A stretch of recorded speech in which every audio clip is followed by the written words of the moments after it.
welcome to this uploading. One moment. Yeah. So, hello everyone, and welcome to the Crazy 45 podcast. Like I said, I will have Dr. Anne here. Hello, Dr. Anne. Hello there. How are you? I'm doing so good. I mean, I gave my listeners a little bit of an intro before you came on, but please tell my listeners a little bit about you. And I'm really fascinated to know how you got into the work that you do now. Right. Well, my name is Dr. Ann Trung. I'm in Fredericksburg, Virginia, in USA. I'm a medical doctor. I'm a board licensed medical doctor, and I specialize in sexual health for men and women. And sexual health is a multidisciplinary field, so you have to be pretty understanding from a lot of system. I'm a best-selling author. I wrote a book on erectile dysfunction fix, and I've been a doctor for now 27 years and has treated over 37,000 patients with sexual dysfunction. And so I'm glad to be here to share my knowledge of what I've learned over the years of treating a patient for sexual health. And how I got to do what I do is really more actually self interest because I myself, I'm right now in my mid 50s, and I was experiencing problems when I was over around probably 45, and so was my husband. And my husband had heart disease. And he requires several procedures as well, being on medication. And because if you're on medication for heart disease, it's contraindicated for you to take any type of ED medication. And so he was experiencing issues, even though he was young and he was very healthy. But so it was self interest in that I want to explore alternative treatment other than medication to help me and my husband um, start, for our sexual health, because it was important for us. Because at that time, the kids were grown, they're outside the house, and we're like, we have a lot of time on our hand, and we're empty nesters, and we want to be on our second honeymoon again. So that kind of drove Yay. me into the realm of how do I restore sexual health and naturally and be able to uh, um, be able to help my husband and myself. So that's what started my journey on looking at ways to optimize and treat sexual health without medication or surgery. And I'm a big proponent of education, because once you know what you need to do, then you know what you need to do to avoid stuff that that lead you down the wrong pathway. So that's what brought me to where I am right now, because I feel that sexual health is the most misunderstood subject. There's a lot of taboos, there's a lot of shame, and misinformation out there. And sexual health shouldn't be shameful. Sexual health should be on the same level context as heart health, as in brain health. Like any other organ, the sexual organ is like any other organ. There should not be any type of be prohibitive terms like on social media if you talk Okay. about a sexual organ, right? Why can you say, I mentioned, talk about the heart then the lung, but you can't say the word penis, which is also an anatomical name for a sexual organ.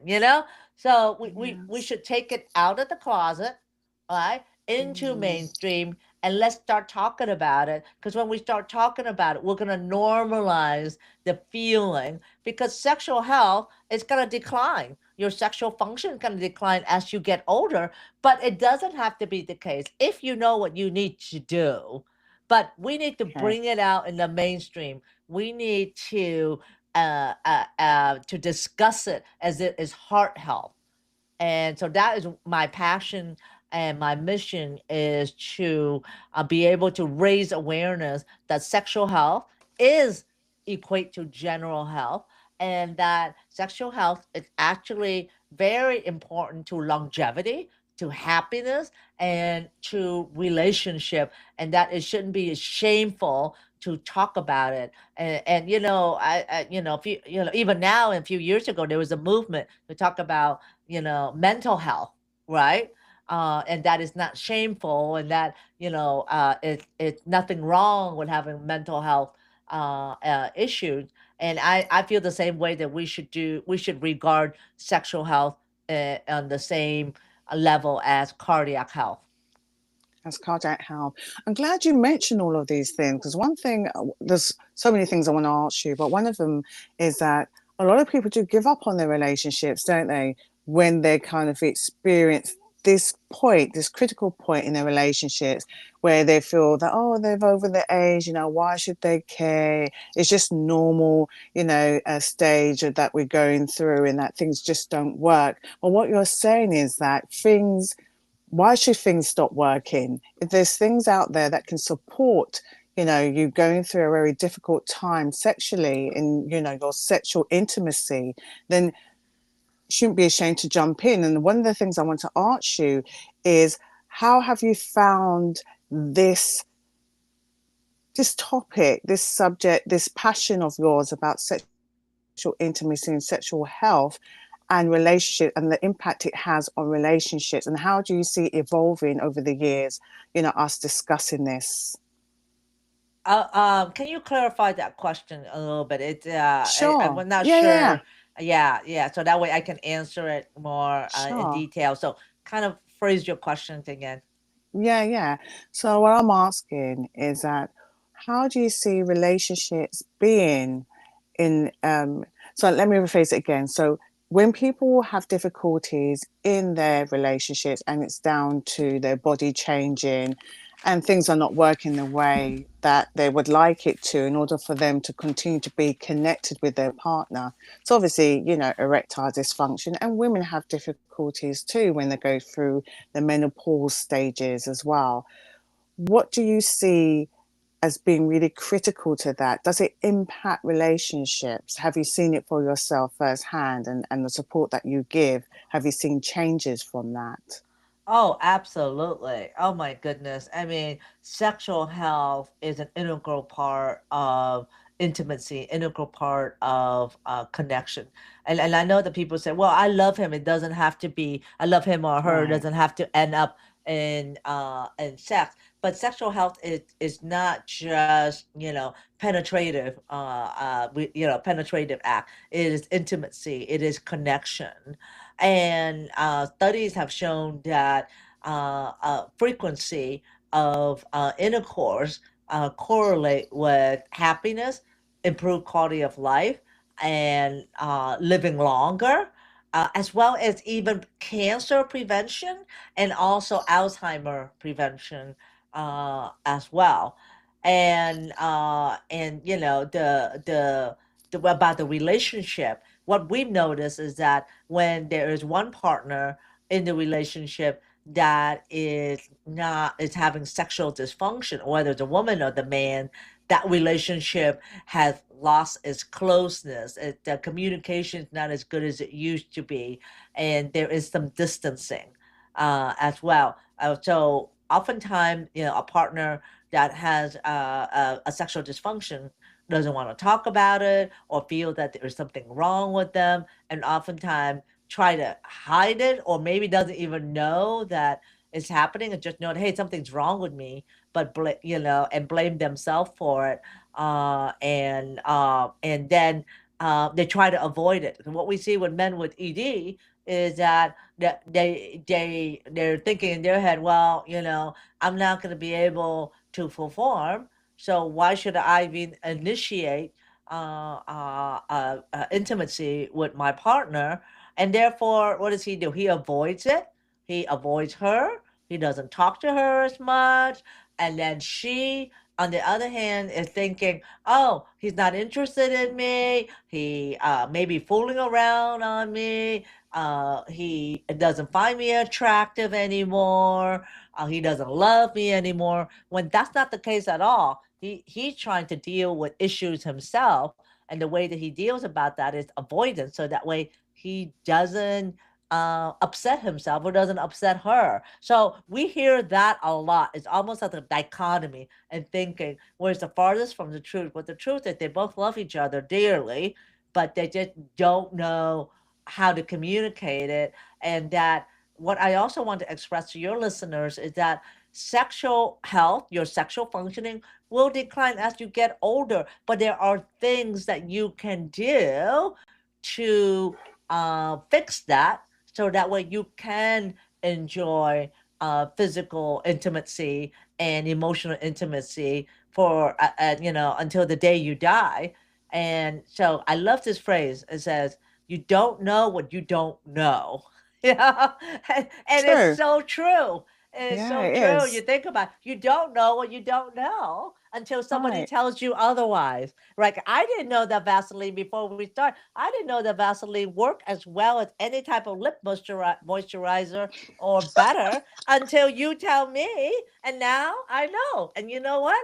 I'm gonna do that right after the show. I have some Vaseline, and I'm gonna try. But Um, I didn't know what I didn't know. Right? Doesn't mean that I'm not as intelligent. I just didn't know. And so that comes with a yeah. lot of it comes with your health, with a lot of information. I didn't know what I didn't know.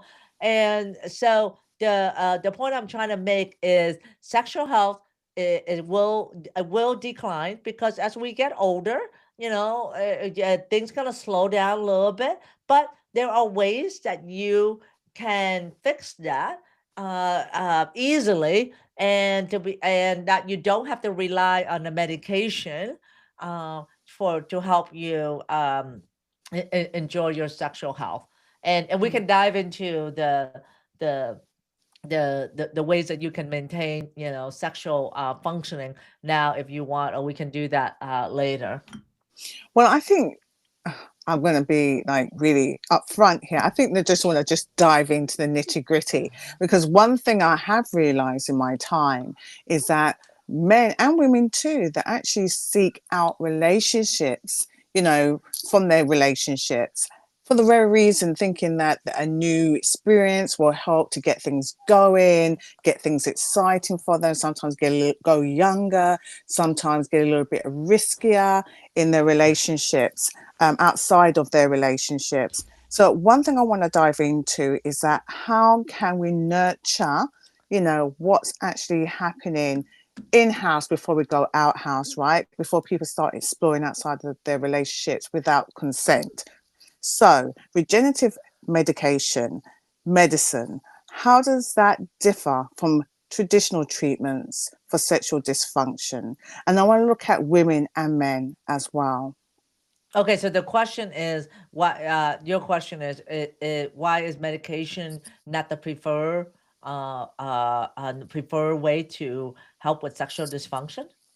Yeah, I mean, the whole idea of regenerative medicine or treatment is very different to what traditional treatment would be. Would you say, or is this something new, or what is it? Right. Well, my background haven't my background is really actually a management doctor. That's how I was trained during medical school and residency. And when I came out, I was doing helping people with pain from knee pain, back pain, hip pain, neck pain, all of that. And I realized that the traditional medical training on pain was, pain medication and then doing a steroid or cortisone injection, which is what I realized that I was really not helping my patient long term, that I was just kind of putting a band-aid on. They would come back over and over again and they wouldn't get better in long term. And then I started trying to find out ways that I can help my patient have long term improvement. And that way is treating the root cause of the problem. When you treat the root cause of the problem goes away. Right. So let me give you a comparison. So if somebody has knee pain and that stopped them from, let's say, playing pickleball, or maybe playing soccer, you call it football in England, we call it soccer here, or football. So how you can improve that pain is if you're overweight, maybe lose some weight, strengthen the ligament, strengthen the muscle, keep up your flexibility, and improve your diet to less inflammatory food. That will improve the knee pain Okay. for a long time. However, if you keep getting steroid injection into the knee, then it's only going to last a few months. And then the problem, which is inflammation and inflexibility, will still stay there if you didn't correct it. So same thing with sexual health, is that the sexual health is influenced by diet, exercise, sleep, and stress management, and stress. So those are the four big pillars that affect sexual health. And so if you don't fix the root cause of the problem, then you're only band-aiding the symptoms. And ED and medication, ED medication, when you take it, it's like, again, a band-aid. I call it I put an analogy of band-aid on an infected wound. An infected wound, you need to debride it. You need to put antibiotic on it, right? And you need to take away the source, and then and create a healthy environment for the wound to heal. Well, all you're doing is putting a band-aid on it is only covering it up, and then over time it's going to get worse. And that's what happened with taking ED medication. You're not addressing the root cause of the problem. And so that's what kind of prompted me to look at. So in my journey on trying to find the root cause of the problem, I learned about acupuncture. And then I learned about prolotherapy. Then I learned about using your own um, body to heal yourself. Our body have stem cells in our body to help us heal ourselves. For instance, if you cut your hand and you bleed, well, it becomes blood goes into it and seals it, and then it becomes a scar. That's healing. Your body has its own natural healers or stem cell. And so that's how I learned about regenerative medicine, is to extract the stem cell that you have in your body and put that in the area that is not functioning well, and boost the healing of that organ or that tissue. And then once that starts, then the person will focus on diet, exercise, and sleep and stress management to optimize the internal environment for healing. So that's kind of like why I say that, that's why I go into regenerative medicine for sexual health. But the in boosting your ability to heal a tissue, like, when I say sexual health is, the sexual organ, and then but we always couple that with lifestyle changes, such as, a healthy diet, such as the Mediterranean diet, and then exercise, any form of exercise, walking, hiking, bicycling, rowing, any form of exercise, at least 30 minutes, 4 times a week. And then sleep. Sleep is so important. Your body heal when you're sleeping, mentally and physically. At least sleep at least 7 hours at nighttime. And then also learn how to manage stress, because we live in a stressful world. We're now, with the advent of smartphone and everything, it's a lot of information overload.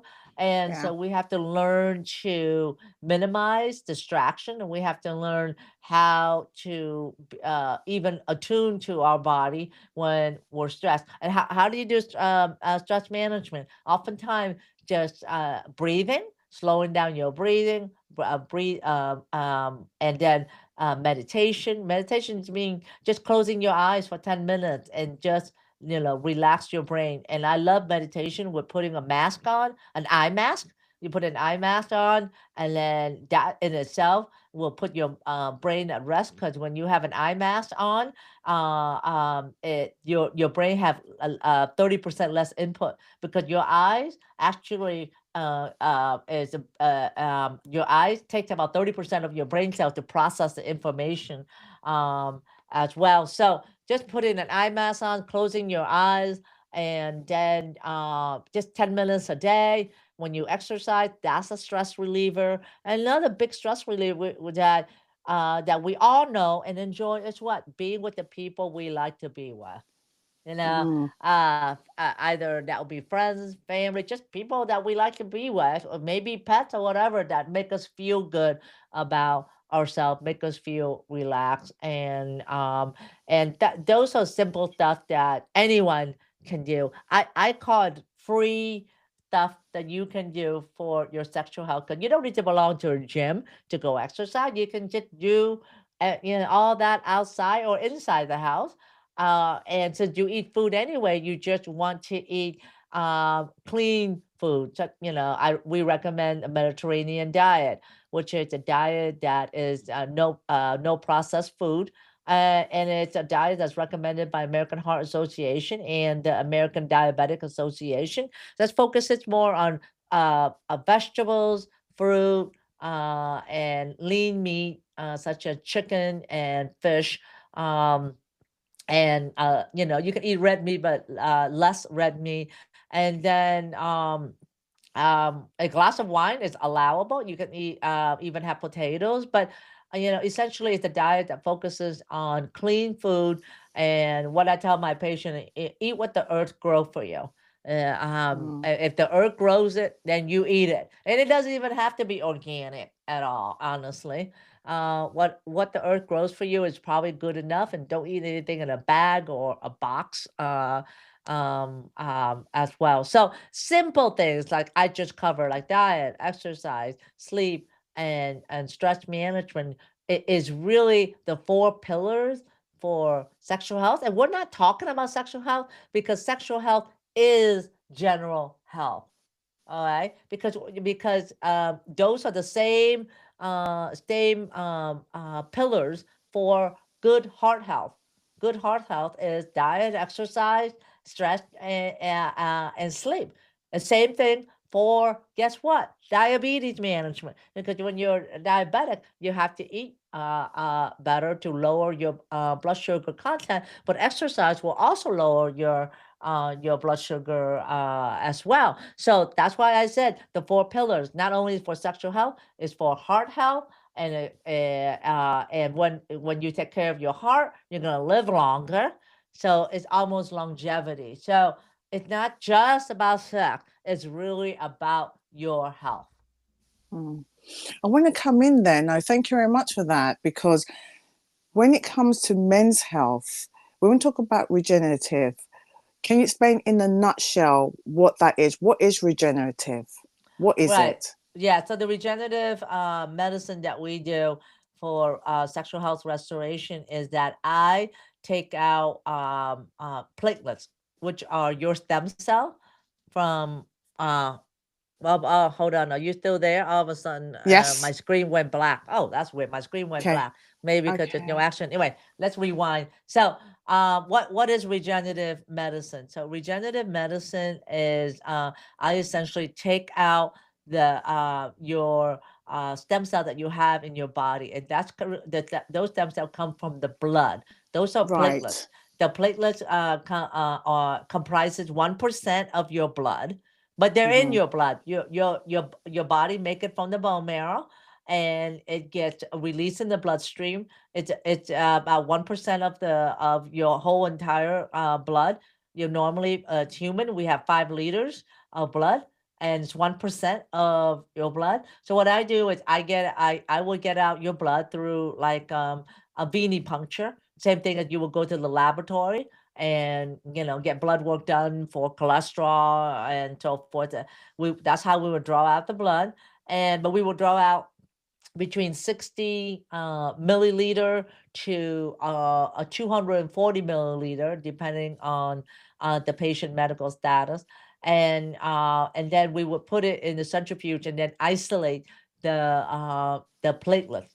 All right, and the platelets are the ones that it gets re-injected back into the penis or the female sexual organ. And that how it does is that um, it stimulate more blood flow to the organ. Okay. When you have more blood flow, then you have rejuvenation, you have regeneration, and you have Got life. it. Right. Yeah. So Yeah. that's how it works.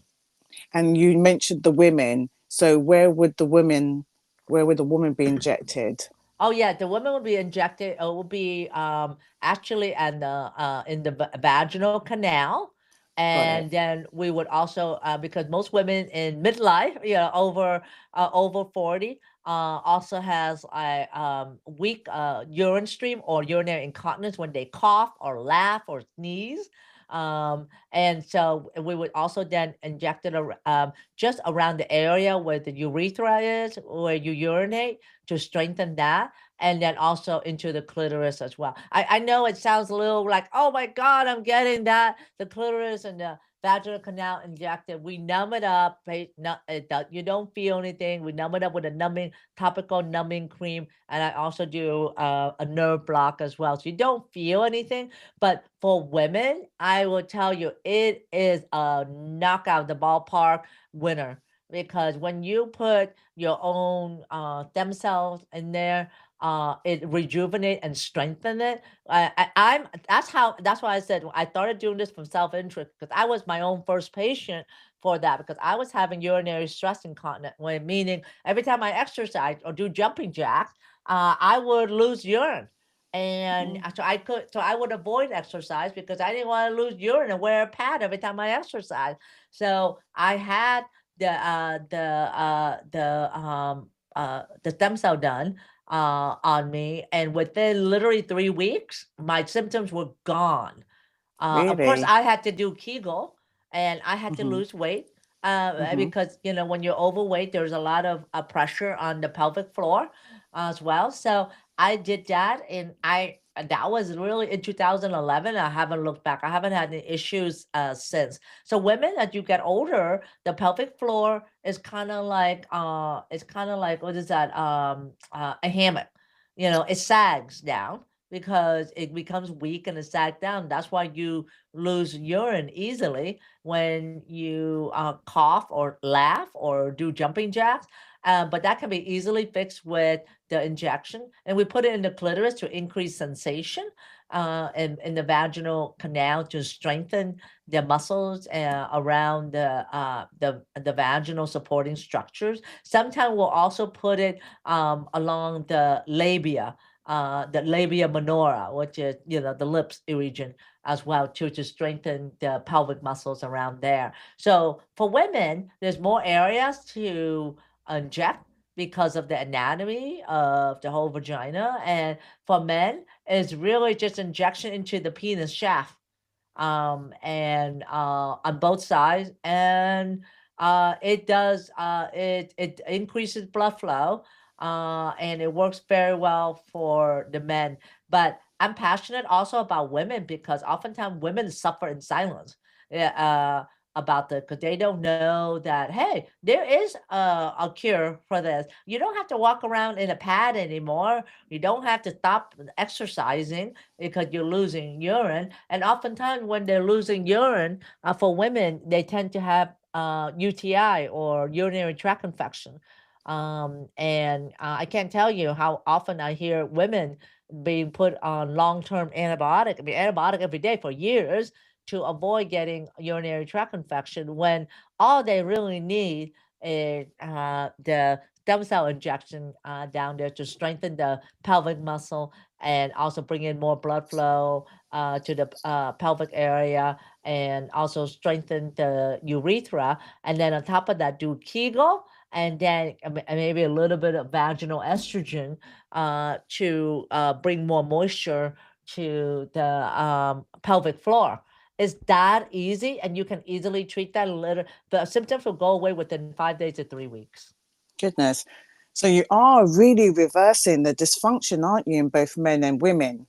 Yeah, absolutely. Mm. Yeah, you're Because reversing. You're not mhm, you're not just palliating or band-aiding, you're reversing. reversing, which is very different to the tablets, right? And that men can take. And I hear women, there's something equivalent for women too. What do you say is the, do you recommend that as well? Or do you recommend regenerative?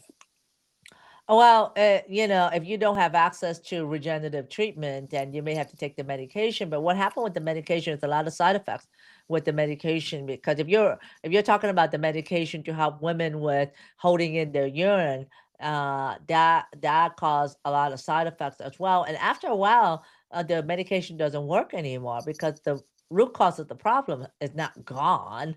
Mm, And so a lot of women don't know that they can improve their symptom through weight loss, improve their symptom to doing Kegel exercises, which is a little exercises to strengthen your pelvic muscle.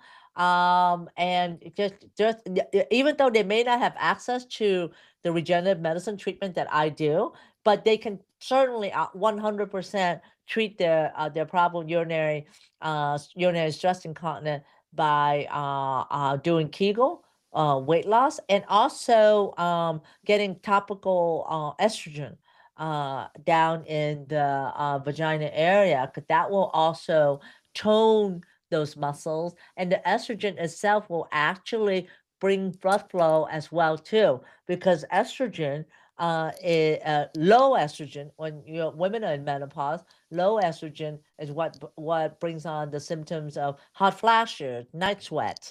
It's because of the blood vessels, going from, we call it vasoconstriction to vasodilation. It's like it's kind of open in and out and kind of causing you those symptoms. So by putting topical estrogen down the vagina area, that will also help bring in more blood flow, as well as strengthen the urethra. It will also help a lot of these ladies that are constantly getting urinary tract infection not have to take antibiotics anymore. what about for excuse me, what about for men long term, when they're using medication to sustain their erection or to get an Right, erection? right. So if a man long term keep taking ED medication such as Viagra, or Cialis, the generic name for Viagra is Sildenafil, and the generic name for Cialis is Tadalafil. And if they keep taking that over time, they're actually harming their erection more than helping their erection, because it's like I mentioned that putting a band-aid on an infected wound that has pus in it, because you're only just covering it up. You're not treating the root cause of the problem, even though the medication helped with their erection. But they're ignoring the cause of their problem.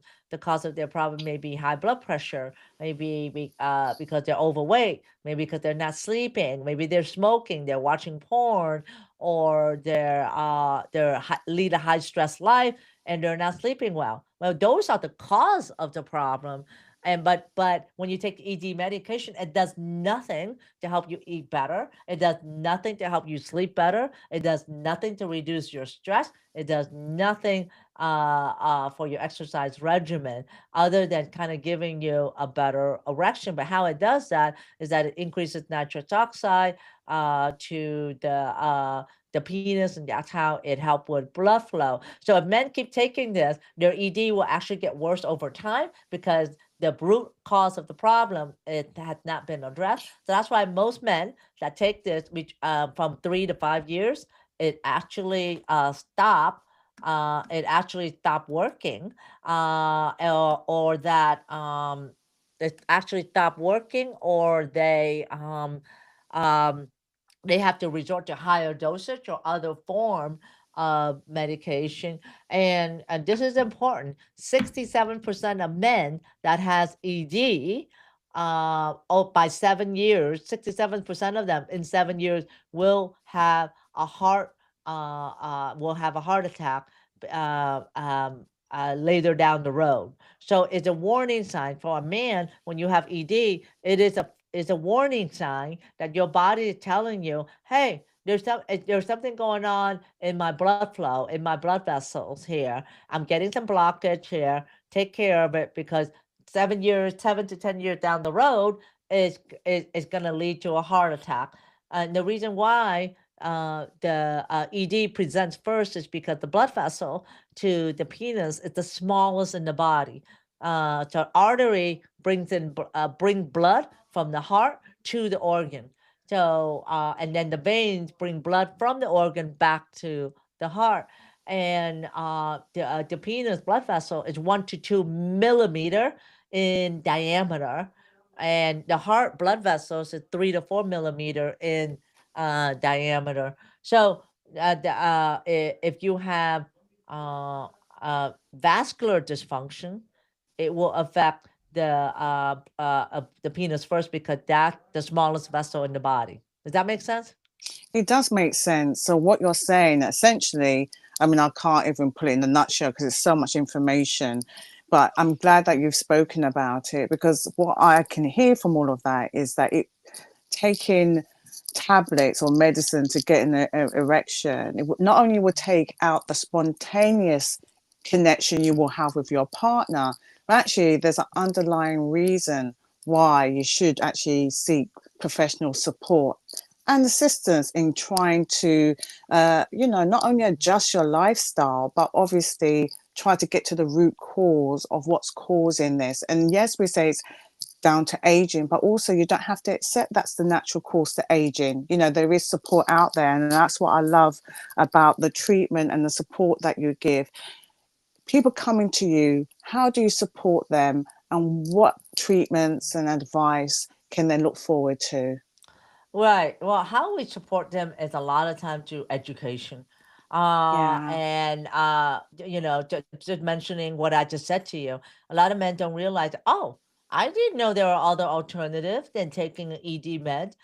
Because we in our culture we normalize medication as like, oh, that medication is medication. I can't tell you how many time my patient would tell me, oh, I don't have diabetes anymore. I take a diabetic medication, a diabetes medication. I don't have diabetes. It's gone. I'm like, no, it's not gone.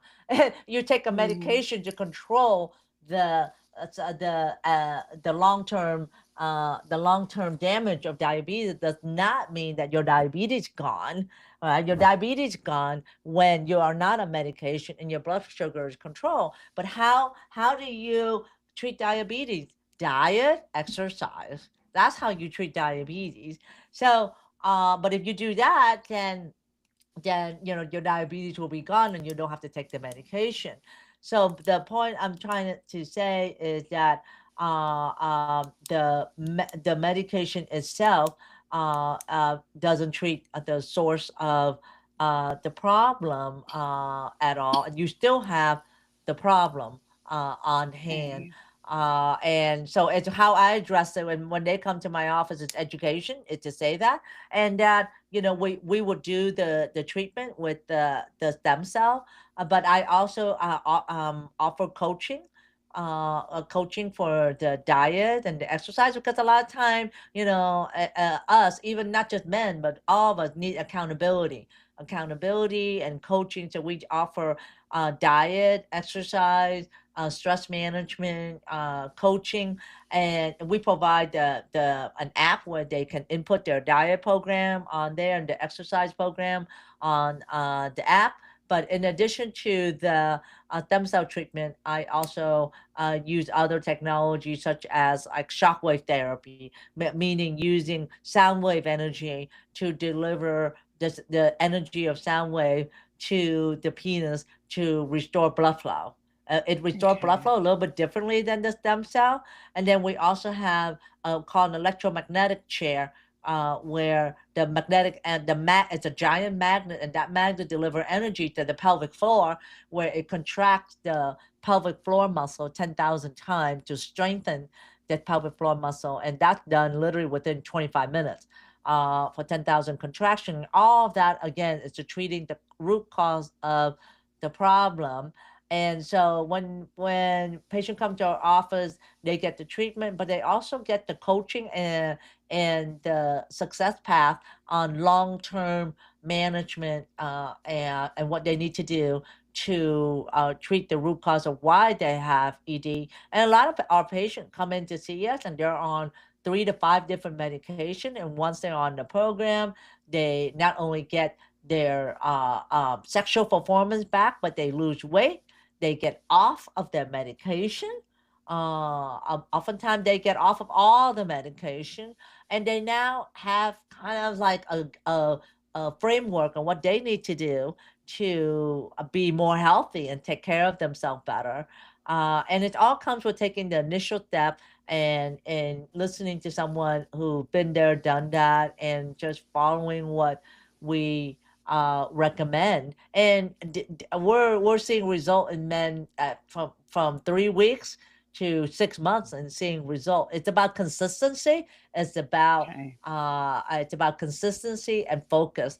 Oftentimes, we live in a world where you push a button, you wanna and you want things to happen now, but our body is a half a million years old, and it doesn't work that fast. We have to let the body restore and heal itself. Sometimes that takes about 6 weeks to 6 months. Right. That's what I was going to ask you before we wrap it up. Is that when is it too late, or is there never a cut-off point when someone can come to you?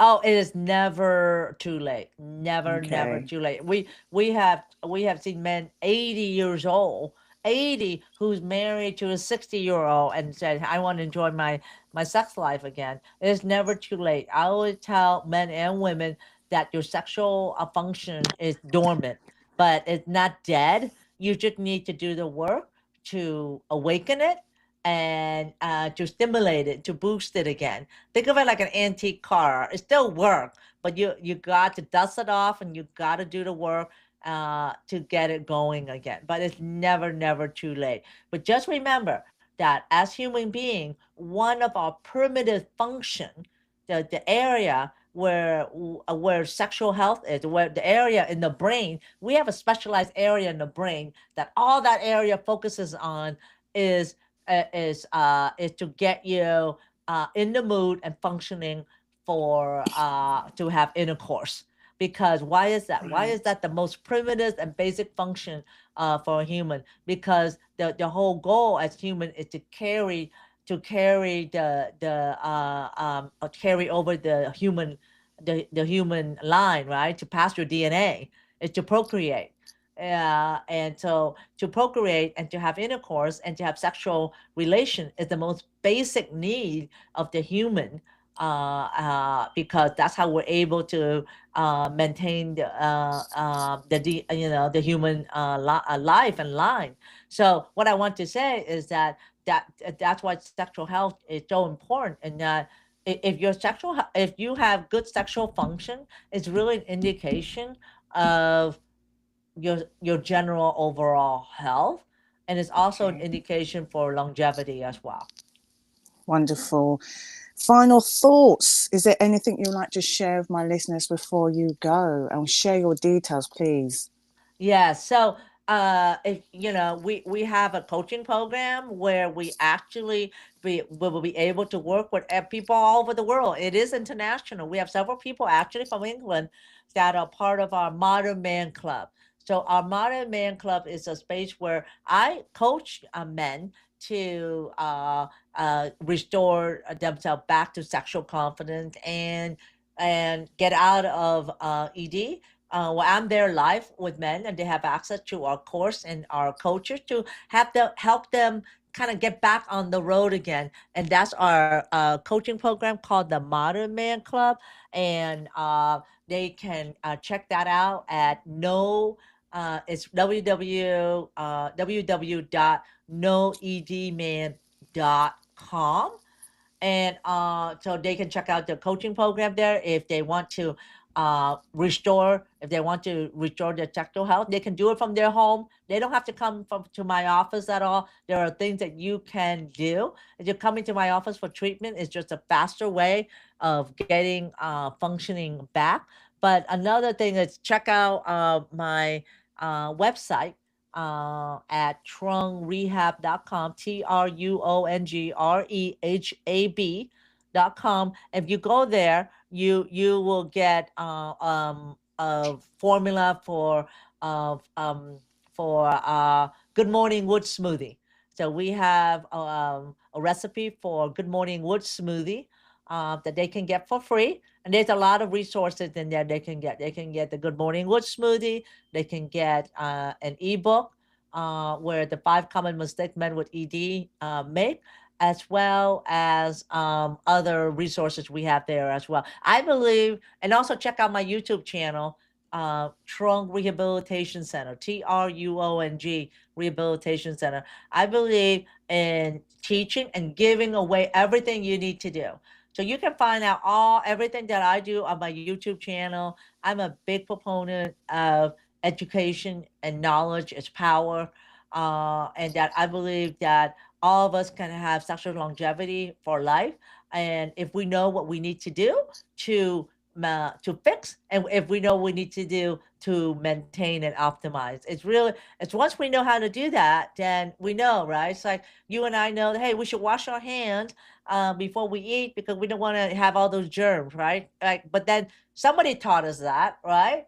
And so it's the same thing. Once you know what you need to do and the reason why, you're more likely to do it and be successful at it.